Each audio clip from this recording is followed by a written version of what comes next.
Mimi ni mchungaji Monica Gome, mchungaji wa Dayosisi ya Mashariki na Pwani. Ninaendelea kumtukuza Mungu tu kwa ajili ya siku ya leo. Imekuwa siku njema sana. Baada ya uongozi wetu wa Dayosisi kuturuhusu kufanya ziara ya kutembelea hapa Dodoma, tumekuwa na safari nzuri sana. Tumekuwa na viziwi takriban 67 kutoka Dayosisi ya Mashariki na Pwani. Na hawa ni baadhi tu ambao tumeweza kutembea na kufika hapa Dodoma, na wenyeji wetu kwa kweli ambao ni usharika wa Kuhungo kwa kanisa la KKT katika Dayosisi ya Dodoma wametupokea vizuri na wametupeleka mahali mbalimbali kutembea, kujua mji wa Dodoma. Kwa siku hii ya leo tumeweza kupata kibali cha kuingia katika ofisi pale za bunge.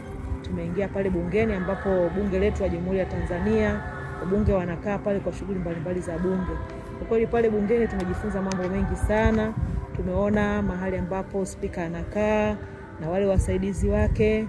Tumeona makatibu wa mabunge, wabunge wanapokaa. Tumeona mahali ambapo wabunge pia wanaketi.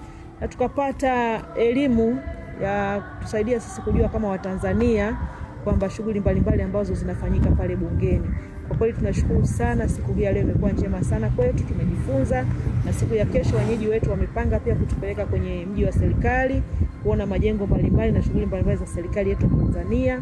Lakini pia siku ya Jumapili tutakuwa na ibada katika usharika huu ambapo pia lile lengo letu la kumtangaza Kristo kwa kutumia lugha ya alama nafikiri litakamilika siku ya Jumapili. Kwa hiyo tunashukuru sana kwa ajili ya siku ya leo. Basi Mungu awabariki wote. Jina langu naitwa Malise Swila.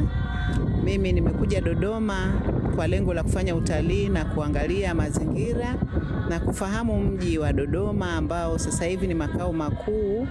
Nimeona ni mojawapo ya ziara ambayo ni nzuri. Tumeenda kwenye bunge, tumeangalia, tumeona mambo mbalimbali na mambo mazuri. Tumejifunza na kuona namna ambavyo wanakaa. Tumeona spika anakaa wapi na watu wengine wanakaa wapi. Kwa kweli nimefurahi sana.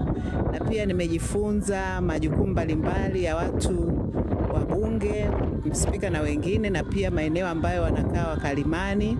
Na baadaye tumefika hapa kanisani, tunajiandaa kwa ajili ya ibada. Tumeona wenyeji wakarimu sana. Kweli ni wakarimu mno. Nimefurahi sana.